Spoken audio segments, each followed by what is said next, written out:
OK, let's go straight upstairs to Leroy Rossignol.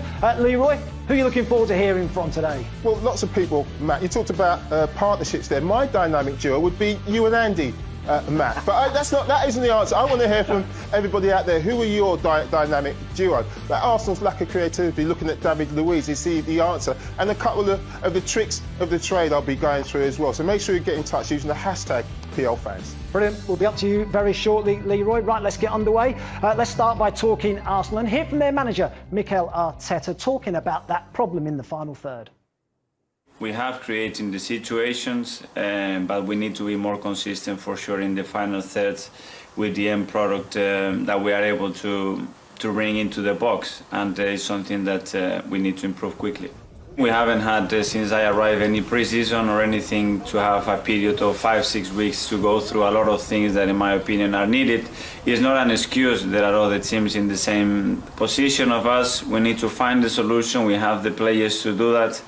And we just have to become better at it. And we can create those situations at this level now. You just need to put them in. The results have to be immediate, you know, and the challenges we have with the club that we are representing, we have to win as quick as possible every game, every competition. You've seen a lot of changes, not only on the pitch, but structurally as a club as well, that they've been difficult. It's been a challenging times in the last 3 to 4 months. They've been, wow, a lot of things happened, you know, and we have to settle, and everybody has to realize where we are now. But I see the future really bright. I'm really a positive person, and I tend to learn much more when things don't go well, or when we have a defeat like we had the other day that really hurts after the performance we had at Old Trafford, and understand why it happens, be very critical, first of all, with myself, and then try to understand the players better and give them more solutions to win more football matches. It's really interesting, actually, isn't it? Because I think the perception is that Mikel Arteta's doing a really good job at Arsenal. How good a job do you think he's doing, Andy? He's an impressive man to me, Mikel. I think he speaks very well. I think he clearly has a picture of where his Arsenal team wants to go, which is important nowadays. Philosophy and all these words that we use a lot are very important, I think, nowadays, to convince your players, convince your fans that you're going in a particular direction. I think he knows exactly what he wants to do. What he's been helped with massively was the two trophies he's won, obviously the FA Cup and the Community Shield at the start of the season. That bought him some time, but it's starting to run out a little bit of late, and people are just starting to doubt right now in this international window. They're just starting to doubt him a little bit in this moment. How would you compare him to Unai Emery then? Well, I mean, certainly this is very, very interesting. These are very interesting numbers, because the perception, when you think of these two guys, you think Arteta must be streets in front. Well, look, absolutely, the biggest one is at the bottom. He's 1 point better off than Unai Emery, but there are some other interesting ones in there in terms of goals. Mikel Arteta's team has scored less than that. But so they've conceded less. Beg your pardon, they've conceded less, yeah. And scored less. And scored less. Yeah, no, scored absolutely. Less. So that's the first thing he's done, though, isn't it, going in? I think he's looked at that and thought they were too easy to play against. We need to sort that out defensively. Yeah, yes, I think that would have been the number one objective, and clearly that there's parts of that have been working. But it feels like we've got to start nudging it forward. We've got to start going in the other direction a little bit more. The other thing as well to note is that we're talking about Arteta's first 28 Premier League games here, compared to Emery's last 28 Premier League games. True. If we compared it to his first 28 games in charge, they actually won 17 games and got 56 points. So they got 11 points more than Arteta in his first 28. And yet, I think most Arsenal fans would say there's more of a plan, there's more of a structure under Arteta than there is Emery. Yeah, look, never easy when you're walking into a club like Arsenal, a club with massive expectation, and you want to put your own stamp on it. I totally get where he's coming from in that respect. You want to have a team that you've designed, that you're putting in place. He's a young coach. I feel that's work in progress, but they're at that sort of point now where things need to improve quite quickly. And a discipline, has he installed a discipline at the football club as well, and shown a ruthlessness. I guess because there's a lot of talk about Mesut Ozil, maybe, and he's just discarded. Just said not for me. Yep, Guendouzi, Ozil, certain players, they're not my problem. They need to be someone else's problem, not mine. So yeah, I think so. I think that message is pretty loud and clear. I'm going to do it my way. Are you with me or aren't you? If you're not, then I'll sort that out down the road. But certainly, as I mentioned earlier, there's some time now, I think, Matt, to improve things. Mm-hmm. Let's have a look at some of the clips then. This is against Aston Villa. Yeah. Well, he talks about a lack of creativity. He talks about not involving those boys at the top end of the field enough. Yeah. And their body language, I was at this game, Matt, and body language on the day from the Arsenal boys was poor. It was poor. And on the face of it, actually, you've got quality players there, haven't you? Willian, Aubameyang, Lacazette, Saka. You've got good players going forward, haven't you? They've got a lot of very good players. But this clip, we could spend half an hour on this clip alone, where Arsenal have now won the ball back in a situation like this. Now, I know you've often spoke about Arteta with this. He's got 5 players defensively and 5 guys in the forward positions. The team is almost split into 2 sections. When you're coaching and you're doing your badges, the first thing they tell you is what's the pass that's going to hurt the opposition the most? If you're a midfield player, what's the pass that's going to hurt the opposition the most here? Well, the one that's going to put it in behind him and turn him round. And he wants it, doesn't he? I mean, I know he's a little bit away from Tyrone Mings. Tyrone Mings tends to play quite deep anyway, but he wants to make those runs, doesn't he? He does. He wants to make those runs. But I saw in this game, Matt, I saw a body language problem. I saw a disappointed front three. I saw a front three not quite sure when that ball was going to come. Watch how this develops. So there's one for a start off. We saw Lacazette made a run. It didn't come. Yeah. Hector Bellerin now, I know he's a quick player. He can do 2 things. He could drive into this space or look down here and roll it to Willian as quick as you can. 1v1. Give it to him, because Lacazette is almost peeling off into a position, expecting that ball's now going to go wide and it's coming in the box. Often in that position, you'd say to one of your centre forwards, maybe come here, but he's made that run already. He can't now come back. So now he's made that when it's not come. I'm now moving away. I'm now going away from the play. I'm getting myself into an area because I know in a minute this is coming in the box. And again, this is maybe a little bit of what's happened lately. Hector Bellerin has a look. Right. So now all of a sudden that situation has kind of gone. That initial counter-attacking threat has kind of gone. So they get a chance to recycle it. But they also got a chance, if the ball comes back to him as it did there, we'll take it back very slightly. When that ball comes back to him now, could he swing that in? First time. Can he swing that into the box? Yeah, possibly he could do. I mean, that certainly is an option. He doesn't do that, Matt. He takes it out of his feet. He's having a look. Again, he rolls this into Partey. Now, this one, Matt, you're right here. That could certainly be touch and deliver it into an area. Well, I think he's got... Again, I think body shape is all wrong. So the body shape from Partey is all wrong. So what he's done is he's come at the ball that way, rather than with his body open. Too close. I've seen Jordan Henderson come into this position a number of occasions for Liverpool. And he'll onto the ball's rolled to him, and the first thought is, can I deliver it? Can I deliver it? And if I deliver that ball, actually, look at that at the far post. Yeah. Look at the far post. You've got numbers in the box. I think it's Saka who's free at the far post. Yeah. So go on then, deliver it. But what he's done by coming at the ball that way, he's closed off the entire pitch on that side. He's closed himself off to all that, and all he can see and all he's got is that. Or maybe, Matt, he's also got that for Bellerin. Well, he's got the one. He's got the 1-2. But by doing that, he has no idea how much time and space he's got. No. And actually, look, if he had got himself on the half turn, he'd realise that he has no idea how much time and space he's got. No. And actually, look, if he had got himself on the half turn, he'd realise that he had about 7 or 8 yards of space. I can actually get turned now and have a touch before I deliver the ball into the box. Yeah. So if we run that on from there, Partey's now got the ball, goes back out wide to Willian. So all the time this is happening, you got these boys in the box here, standing there going, when is the ball coming in? What time? When is it coming in?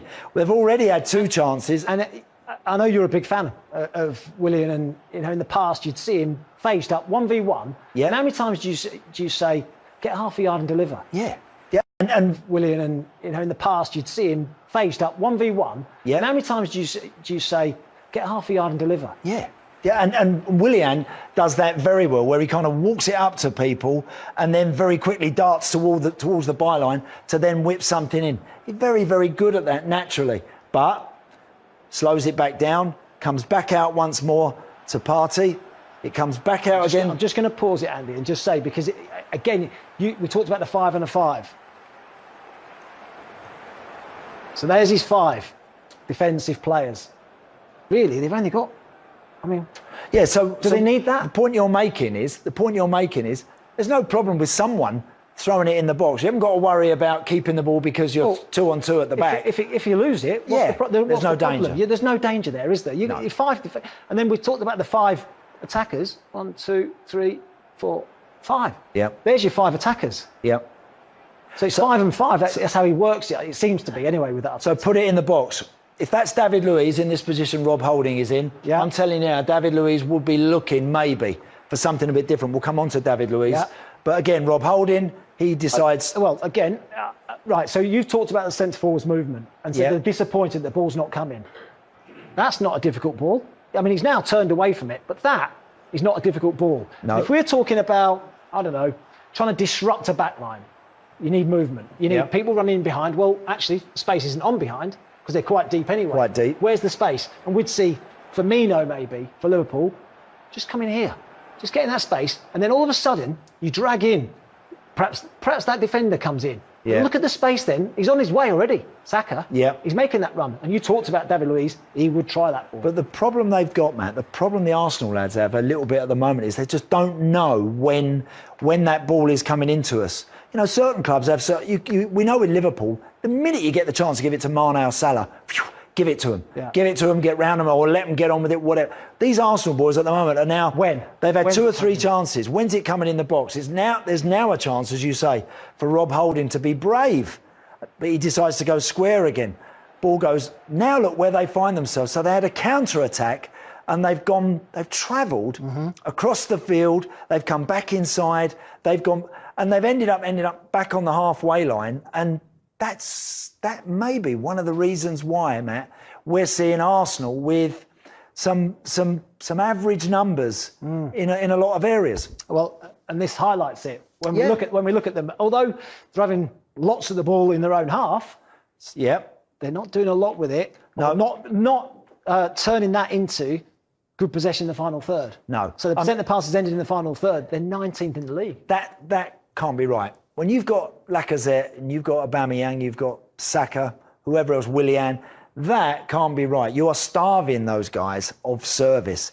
And I sympathise a little bit. When I watched the Villa game and I mentioned about their body language, I thought Aubameyang and Lacazette in particular, for experienced boys, their body language was poor. Now you start to see why. Because they're getting a little bit... They're losing faith a little bit about when that ball is going to arrive in the box. They've got to start putting it in there for them, give them something to battle for. Yeah, it must be frustrating for those forward players, mustn't it? Let's go upstairs to Leroy and see if the Arsenal fans are getting in touch. Leroy? I just want to talk about something that you've already referenced in David Luiz, and I think you're absolutely right. You know, Aubameyang and Lacazette, I think when Holding gets the ball, I think they're saving their energy. They think, there's no point making the run because the ball's not going to come. It's different with David Luiz. And I've got a clip here that shows that. I'm just going to play it through very, very slowly. I'm just going to pause it there. I'll highlight David Luiz. He's in his own half there. And as I play it through, what I want you to do is look as the ball travels, and just look at the front players and look at their starting positions. In your clips, when Holding and Gabriel are at the back, they seem to be in a line across the back line. Again, I'm going to pause it here. Just look at the depth they've got in this clip. Just going to pause it. There's Bellerin. There's your front player. A little bit more depth. They're just playing a little bit off. And as David Luiz gets the ball, I just play it on again. Just look at the movement. I'm going to pause it. Just there. Look at Aubameyang. He comes to the ball and Bellerin gets in behind. And as soon as there's that slight movement, Luiz plays it. Yeah. And so they know it's going to come. I'll just play it through at full pace. Leroy, that's chicken and egg, isn't it, as well? If you're a forward player and you know David Luiz is on the ball, you know there's a good chance of that ball coming as well. Exactly. And I've got another clip that just shows that as well, Matt. Again, I'll just highlight him here on the right of the pitch. But look at the forward players. Look at the depth they've got off each other. It's really important. If you're playing in in a line up front. It's so easy to defend against, but just coming into these areas here and giving them depth, it gives the defenders a problem. You've got Bellerin high up on the pitch. I think you've got Aubameyang there. I think that might be a Saka. But as he gets the ball, again, I'll play it through slowly. Look at the movement. And it's because David Luiz gets on the ball and there's plenty of movement. And as he takes a touch, he'll take the touch as he goes forward, again, playing it through nice and slowly. Now look at the movement, which triggers the pace. I'm going to pause it here. See, I think at that point now, Leroy, David Luiz sees where he wants to play this ball. But he's waiting for the movement, Matt. He knows where it's going, but he's waiting for the movement. Now, what I want you to watch are two movements. It's one from Lacazette, in behind, really important because it pushes him back, and this one from Aubameyang. It is slight, but just watch out for the movement. Now, that is what allows him to play that diagonal. Again, I'll just play it through slowly. Watch their movement first. He waits for the trigger. There goes Lacazette. There goes Aubameyang.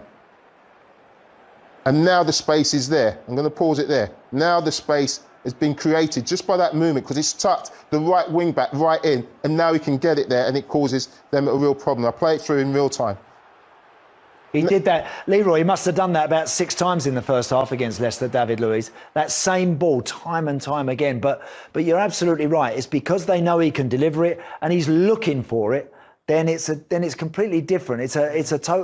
Players are starting to move. Options are starting to develop in front of him. We saw that little stat there as well, didn't we? David Luiz, 20 long passes completed. He's only played 4. He's only started in 4. Yeah. 4 out of their 8 matches. He's only started half of them, and yet there wasn't another defender there, man. That's not long ball football, is it? No. He's not hitting it, hoping that the ball might just get there. He's hitting it with a direction, isn't he? Yeah, he is. Yeah. And that's a conundrum for Arteta, isn't it? Because are they better offensively with Luiz? Definitely. Are they worse with Luiz? Well, definitely. It's about the balance, Andy, isn't it? Yeah. How do they then leave? Just from there, just finally on that. So what sort of work has Arteta got to do with those boys to encourage those forward players a bit more? Is it just a case of start getting it in there from wide, from anywhere? How do you then start to get the right sort of delivery for these players? Well, it's got to come from the centre forward. You know, Andy, when you played and the players you played with, Matt, I as a centre forward, if I didn't get the ball when I wanted it, I would going absolutely mad. And demanding it. And that comes from the players. You know, I bet they put on sessions where Holding gets the ball in training, and I bet he plays those balls all day long because he's with David Luiz. And sometimes we know it's not about coaching, it's about the players you're around. So I think it's got to come from Lacazette. Instead of showing their disappointment, they need to maybe go up to him, get them by the scruff of the neck and say, look, when that ball's there, you put it in there. Then I'll make the run. Even come and watch that clip and say, look, I've made that run. You had the ball, you had space, deliver it. Put it in. Just show him. Sit down with him. Show him. Exactly. We're talking about Arsenal fans. They've been in touch, and this is a really good question. It's from Maya. He says, is it a mistake not registering Ozil for Premier League and Europa League? Should Arteta have found the solution instead of doing what he did?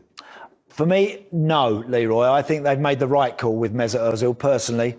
Has been a wonderful player, but there's too much debate and they're wasting too much energy around him and his future at Arsenal. I know he's on a whopping contract and incredible money. That's not his fault. Good luck to him. That's what Mikel Arteta would have said.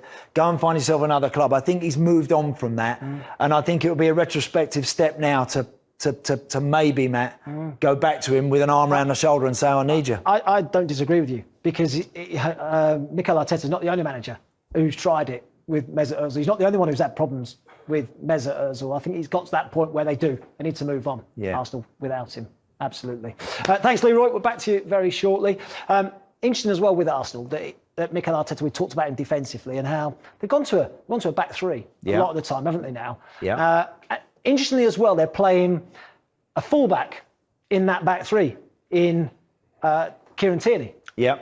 A lot of teams seem to be doing that. What's their thinking? Well, maybe, Matt, purely because when they could get them in these wider positions where they're able to receive the ball, naturally they're slightly different. They are the way they do it, aren't they? Because they kind of play a 4 with the ball, don't they? Yeah. In many respects, there and there's El Neni and Ceballos. There's two and the wing back is can then come in off the line. Comes in here. Yeah, but this is probably why they end up doing it because again, eventually you get a wide centre half. starting to creep up the field and eventually gets himself into a very dangerous position there, Matt. And with that as well, with Tierney making those runs, like you said about Saka, getting himself into that position. Yeah. Let's press it again. Into here. Yeah. It also gets Aubameyang into a more engages them. Position. It does indeed, it does. And one other thing, which I think is important here, you've then got, eventually, when the ball does come to Kieran Tierney, you've got someone who naturally knows how to whip that ball in.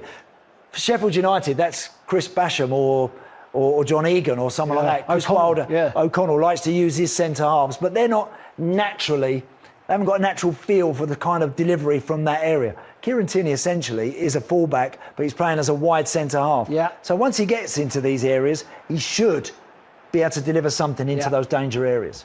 Absolutely. Not the only team that do it. West Ham as well. Pause it. And it's Aaron Cresswell on this occasion. Interesting again, back three. But, you know, I think they balance it off a little bit, don't they? Because they've got Balbuena on this side who naturally would prefer to just put the brakes on, stay at home a bit. And he's got the licence, Cresswell, just to back play up.